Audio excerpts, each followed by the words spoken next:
तर वक्फ बिल हे मुस्लिमांच्या हितांचं, मग हिंदुत्व तुम्ही सोडलं की आम्ही? उद्धव ठाकरेंचा केंद्रीय गृहमंत्री अमित शहांना सवाल. शहांनी काल जिन्नांना लाजवेल इतकी मुस्लिमांची बाजू घेतली असं ठाकरे म्हणाले. तर शहा मुस्लिमांचं लांगुल चालन करत असतात, शेपूट घालून बसला होतात का? उद्धव ठाकरेंचा शिंदेंच्या शिवसेनेवर जोरदार निशाणा.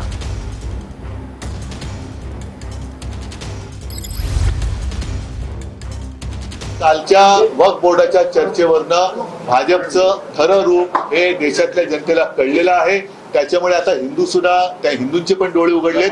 मुसलमान, ख्रिश्चन, शीख, कारण काल त्या कोण कौर आपले हरदीप सिंग कौर त्यांनी अप्रतिम भाषण केलेलं आहे. त्यांनी पण अप्रतिम भाषण केलंय आणि सगळ्यांच्या मनात आता ही भीती आहे की आज हे पहिलं पाऊल यांनी मुस्लिम ट्रस्टवरती टाकले, उद्या जैनांचे टाकू शकतील, ख्रिश्चनांचे टाकतील, कारण त्यांच्याकडे पण संपत्ती आहे, शीख लोकांच्या टाकतील, अगदी बौद्धांचे येईल, हिंदूंच्या तर आहेच आहे.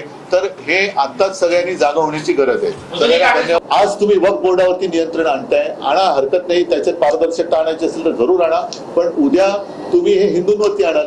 बरं, आधीच आमच्या देवस्थानाची जागा ही मराठवाड्यात असो किंवा आणखीन अनेक ठिकाणी ही हडपली गेलेली आहे, त्याच्याबद्दल तुमचं काय आहे?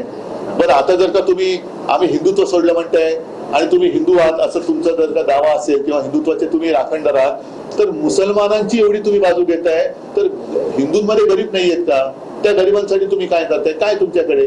आणि आता सुद्धा या वक्फ बोर्डाच्या जागेमुळे तुम्ही गरीब मुसलमानांना काय फायदा करून देणार आहात?